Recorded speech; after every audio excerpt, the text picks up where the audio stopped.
What's up guys, Groovy Guitar Dude here with a beginner guitar tutorial for Sweet Night by V from BTS. If this video helps you out, hit that like and subscribe button, and the guitar we're jamming on today is called a Faith Nomad Mini Neptune. Guys, the first thing that you want to know to play Sweet Night on guitar is that in order to keep the song as accurate and beginner friendly as possible, we're going to capo up to 3rd fret, and if you don't have a capo, I'll link to get this capo right up here. The next thing we would usually go over for a song is the structure, but for Sweet Night, we're actually going to repeat the same chord progression with the same strum pattern through the whole entire song, so you don't need to worry about the structure for this one. And the last thing that you want to know before we dive into Sweet Night is the 4 chords that you need to play this song. The first one is C.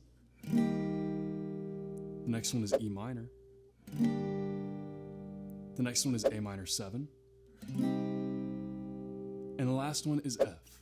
And I'll have a beginner way to play that F chord as well as beginner chord tutorials for all the other chords in the pinned comment below for those of you who need them. And with all that in mind guys, let's dive into Sweet Night. Guys, Sweet Night is a beautiful song that I've gotten a lot of requests for over the last year or so since this song first came out, and I'm really stoked to share it. It's very beginner friendly and fun to play. So with that in mind, we just have one chord progression and one strum pattern that's going to repeat through the whole entire song. First, let's take a look at the chord progression. The chord progression we're going to repeat all the way through Sweet Night is this. We're going to start with a C chord, and then go to E minor, and then A minor 7, and then we'll finish up with an F. And again guys, I'll have a beginner way to play that F in the pinned comment if you need it. From there, the only other thing you need to know to play Sweet Night is the strum pattern we're going to be using for each one of those chords. Now this does vary a little bit throughout the song, but the way that I found I liked to play this is just with one strum pattern and kind of changing the way that I play that strum pattern throughout the song. I'll show you what I mean in just a minute. The strum pattern we're going to use for each chord is this. We'll use our C chord as our example. We're going to go down, up, down, up, twice for each chord. So it'll look kind of like this. It'll go down, up, down, up, down, up, down, up, down, up, down, down, up, down, up, down, down, up, down, up, down, up, down, up, down, up, down, up, up. Just about like that, repeated through pretty much the whole entire song. Now, like I said, there are kind of some different ways you can play this strum pattern that will be more suited to different parts of the song. So if you're familiar with the song, you'll notice that whenever you're playing your verses or the parts that are a little bit more dialed back, a little bit more subtle, what you're actually kind of hearing is kind of a more muted and muffled version of what we just played. And it kind of sounds like this.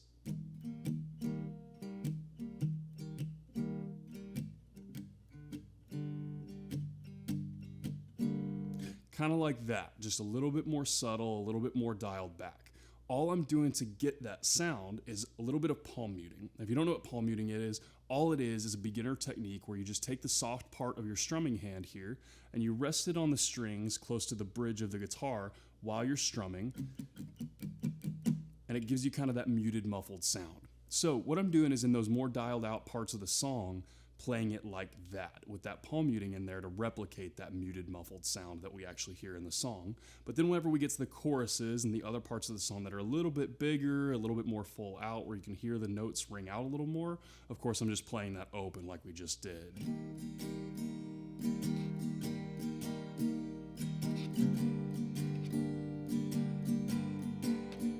Kind of like that. So all that said, guys, you can just repeat that 4 chord progression with that simple strum pattern through the entire song, but you can also add a little bit of variety to it in the way that you're playing that strum pattern if you want to get a little bit more specific with it and just put a little bit of your own taste on it. So guys, like I said, nothing too crazy here, just one chord progression and then one strum pattern to go with each one of those chords in that progression that repeats through pretty much the whole entire song.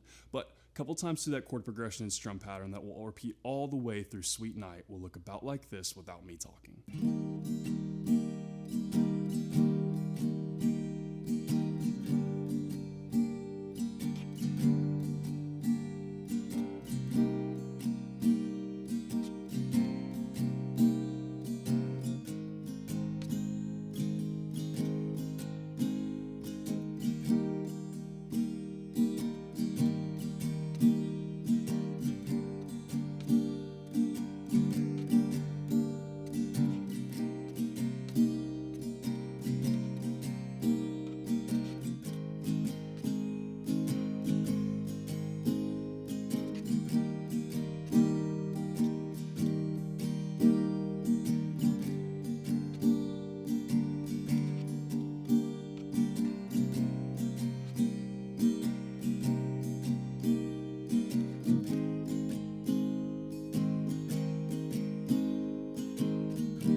guys, that is everything that you need to know to play Sweet Night on guitar. As always, if you have any questions, you can hit me up in the comments down below. I'm usually pretty quick getting back to those. And again, if this video helped you out, hit that subscribe button. I have about 850 other guitar and ukulele lessons on this channel, and I usually try to post at least 3 to 5 new lessons every single week. So if you're learning guitar or ukulele, there could not be a more perfect channel for you to check out. If you want to catch a sneak peek of what songs I'm working on next, be sure to hit up my Instagram at @thegroovyguitardude. Guys, Sweet Night is a song that I've gotten a lot of requests for, and I totally see why. It's a beautiful song. I just heard it for the first time today, and as soon as I heard it, I was like, oh my gosh, I see why everybody's been requesting this, and I'm really excited to share it with y'all because it's a really beautiful and very beginner-friendly song as well. This is one of those songs that you can actually make a little more complicated if you want to, and you can use different strumming techniques and stuff to kind of make it your own, or even sometimes a little bit better emulate the song.